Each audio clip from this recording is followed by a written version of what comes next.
அன்பானவர்களே, அன்பு வணக்கங்கள்.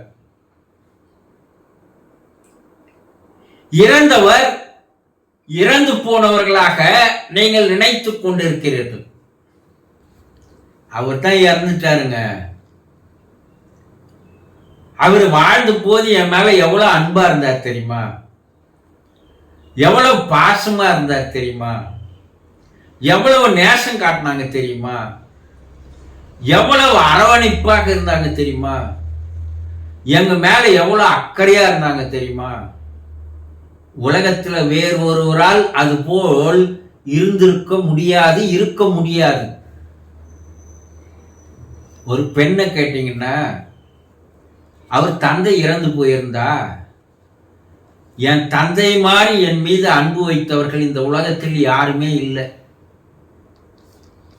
என் தந்தைக்கு அப்பால் தான் என் தாயே, என்னுடைய சகோதர சகோதரிகளே, என்னுடைய அண்ணன் தம்பியா இருந்தாலும் அக்கா தங்கச்சியா இருந்தாலும் என்னுடைய தந்தைக்கு ஈடாகுமா, இணையாகுமா? என் தந்தை எப்படி என்னை பார்த்துக்கினார் தெரியுமா? தேவதை போல என்னை பார்த்துக்கினார். எனக்கு அவர் கடவுள் மாதிரி. என் மனசுல ஒரு சின்ன ஒரு துக்கம் இருக்கக்கூடாது, சின்ன ஒரு வருத்தம் இருக்கக்கூடாது. உடனே அவர் துடிச்சு போயிடுவார். உயிருக்கு உயிரா என்னை பார்த்துக்கினாரு எங்க அப்பா. ஆனா இப்ப இறந்துட்டாரே. யார் எனக்கு அவரை போல என் மீது அன்பு அக்கறையை காட்ட முடியும் என்று ஒரு மகள் சொல்லுவார். ஒரு மகன் என்ன சொல்லுவான் தெரியுமா? என் தாய்க்கு பின்புதான் எல்லாருமே. அவன் திருமணம் ஆகி மனைவி இருந்தாலும் கூட அவன் என்ன சொல்லுவான்? என் தாயை போல ஆகுமா? என் தாயல்லவா என்ன கண்ணினி இமை போல பாதுகாத்தாங்க. எனக்கு எல்லா விதமான குணங்களையும் கற்றுத்தந்தது யார்? என் தாய் தானே. தாயர் சிறந்ததொரு கோயிலும் இல்லை, இல்லையா? நான் பார்த்த நடமாடும் தெய்வம் என் தாய். எனக்கு எவ்வளவு ஒழுக்க நெறிகளை கற்றுக் கொடுத்தாங்க. நான் சாப்பிட்டாதான் அவங்க சாப்பிடுவாங்க, நான் தூங்கினாதான் அவங்க தூங்குவாங்க. எனக்கு ஏதாவது ஒரு அடிபட்டுட்டா துடிச்சு போயிடுவாங்க. நான் எங்கேயோ இருக்கிறேன், அவங்க எங்கேயோ இருக்கிறாங்க.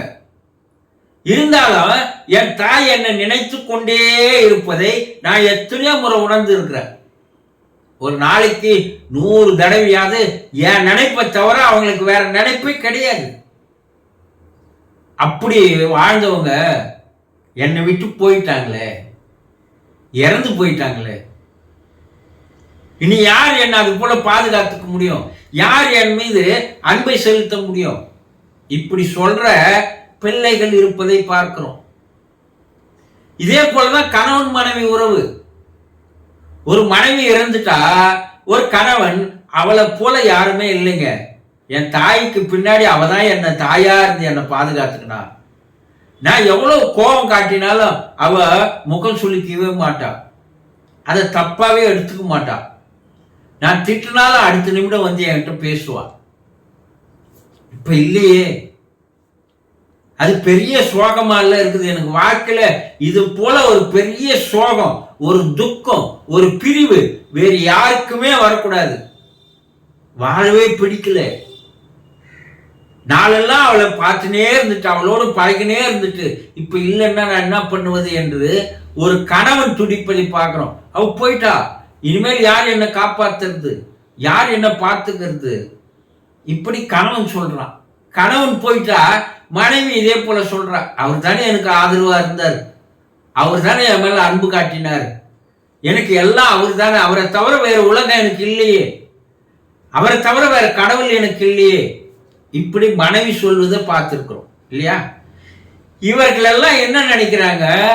இறந்தவர் இறந்து போயிட்டு தான் நினைக்கிறாங்க. இனிமேல் அவருக்கு இவங்க மேல அன்பு காட்ட மாட்டாங்க, அக்கறை காட்ட மாட்டாங்க, பாசம் காட்ட மாட்டாங்க, நேசம் வைக்க மாட்டாங்க, அரவணைக்க மாட்டாங்க, பாதுகாப்பா இருக்க மாட்டாங்க. அவங்கதான் போயிட்டாங்களே. அப்படிதான் நினைச்சிட்டு இருக்கீங்க, இல்லையா? இது உண்மை அல்ல.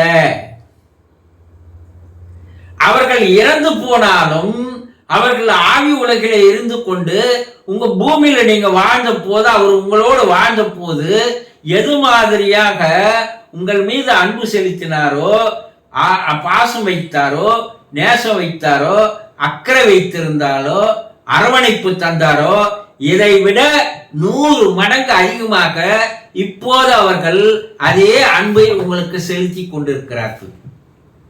அதே அரவணைப்பை தருகிறார்கள். அதே அக்கறையோடு உங்கள் மீது மிக மிக அக்கறையோடு இருக்கிறார்கள். உங்களுக்கு எதுவும் நடந்துவிடக் கூடாது என்று உங்களுக்கு ஒரு பாதுகாப்பு கவசத்தை உங்க கண்ணுக்கு தெரியாத அவர்கள் போட்டு வைத்திருக்கிறார்கள். உங்களுக்கு எந்த தீங்கும் வந்துடக்கூடாது, யாரும் உங்களுக்கு தீங்கு செய்திடக்கூடாது, யாரும் உங்களுக்கு துரோகம் செய்திடக்கூடாது, யாரும் உங்களை ஏமாற்றக்கூடாது என்று உங்களுக்கு கண்ணுக்கு தெரியாத அவர்கள் கவசமாக, ஒரு காவல் தெய்வமாக அவர்கள் இருந்து வருகிறார்கள். அது உங்களுக்கு தெரியல. அவர்கள் மறுபிறப்பு எடுக்கிற வரை உங்களுக்கும் அவருக்கும் இருக்கின்ற உறவு முறிந்து போய்விடாது, பிரிந்து போய்விடாது, துண்டிக்கப்பட்டு விடாது. இப்போ உங்களோட பூமியில உங்க வீட்டுல எப்படி வாழ்ந்து வந்தார்களோ, உங்கள் மீது எப்படியெல்லாம் அந்த அன்பை செலுத்தினார்களோ, அதை விட 100 மடங்கு அன்பு இப்போது அவர்கள் செலுத்துகிறார்கள். ஏன்னா அவங்க உங்க கூட இல்லையே. அதனால அந்த அன்பு என்ன ஆகுதுன்னா அளவுக்கு அதிகமாக பெருகுகிறது, அளவுக்கு அதிகமாக உணர்ச்சி வசப்படுகிறார்கள். உங்களை நினைச்சு உங்களை விட்டு பிரிந்து வந்து விட்டோமே என்று துக்கப்படுகிறார்கள். அவர்கள் அதே நிலையில் தான் இருக்கிறாங்க. ஆனா நீங்க தான் அதை புரிஞ்சிக்கல, அதை தெரிஞ்சுக்கல. அவர் போயிட்டாருன்னு நினைக்கிறீங்க.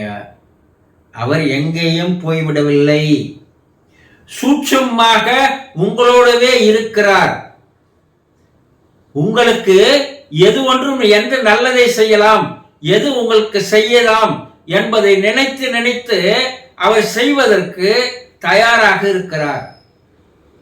ஆகவே நீங்கள் கவலைப்பட தேவையில்லை, நீங்க வருத்தப்பட தேவையில்லை.